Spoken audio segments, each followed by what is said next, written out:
প্রথমেই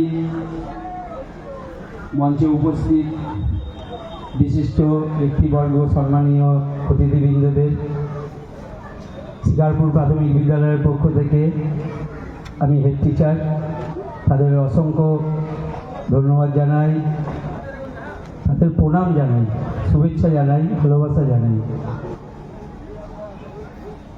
আর এই যে একটা ক্লাব এনবিএসএ, এই ক্লাবের প্রতিটা সদস্য শিকারপুর প্রাথমিক বিদ্যালয়ের পাশে যেভাবে দাঁড়িয়েছে, তাদের কাছে আমরা চিরকৃতজ্ঞ থাকব।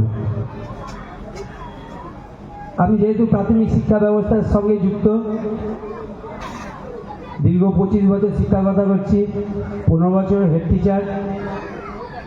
আমি যেটা উপলব্ধি করেছি, প্রাথমিক শিক্ষা ব্যবস্থা মানে হচ্ছে শিক্ষার আতুরঘর।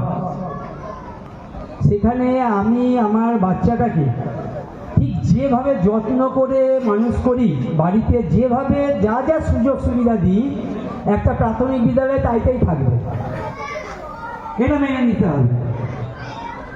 আর কি থাকবে? বিষয় পছন্দ করার সুযোগ, অর্থাৎ পরিকাঠামো। বিভিন্ন বিষয় বাচ্চাদের সামনে আমরা তুলে ধরি, আরও তুলে ধরব। আপনারা এটা একটু মাথায় রাখবেন। আমরা 26শে সেপ্টেম্বর বিদ্যাসাগর জন্মজয়ন্তী থেকেই একটা বিশেষ প্রচার করছি, সেটা হচ্ছে শিক্ষা সচেতনতার প্রচার। আমরা যারা মা বাবা, তাদের কাছে আমি একটা অনুরোধ রাখতে চাই, আপনারা আপনাদের বাচ্চাকে যে স্কুলে ভর্তি করবেন, স্কুলের পরিকাঠামোটা একটু দেখে নেবেন। এটা মনে রাখবেন, স্কুল মানে 4টে বই নয়, স্কুল মানে অনেক বড় ব্যাপার। বিশেষ করে প্রাথমিক শিক্ষা ব্যবস্থা, এই প্রাথমিক শিক্ষা ব্যবস্থায় আমরা যদি বাচ্চাদের সম্পূর্ণ সুযোগ সুবিধা দিতে পারি, তাহলে একটা বাচ্চার, আমাদের মূল উদ্দেশ্য কি? আমাদের মূল উদ্দেশ্য হচ্ছে একটা শিশুকে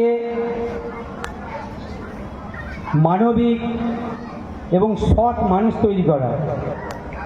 শুধু পড়াশোনা করলেই তো হবে না, আমরা যদি তাদের একটা সাংস্কৃতিক পরিমণ্ডলের মধ্যে নিয়ে আসতে পারি, আমরা যদি তাদের সচেতন করতে পারি, তাদের এই বোধটা দিয়ে দিতে পারি যে কোনটা করা উচিত, কোনটা করা উচিত নয়। গুরুজি বলেছেন, শিক্ষা মানে সচেতনতা, শিক্ষা মানে বোধ। এই বোধটার খুব প্রয়োজন। আর আপনারা যারা এখানে উপস্থিত আছেন, আপনাদের কাছে শিকারপুর প্রাথমিক বিদ্যালয়ের পক্ষ থেকে আবেদন জানাই, শিকারপুর প্রাথমিক বিদ্যালয়ে আপনারা আসুন, জানুন এবং সহযোগিতার হাত বাড়িয়ে দিন, আমরা যাতে একটু উন্নত পরিষেবা দিতে পারি বাচ্চাদের। এই বলে আমি আমার ক্ষুদ্র বক্তব্য শেষ করছি। নমস্কার।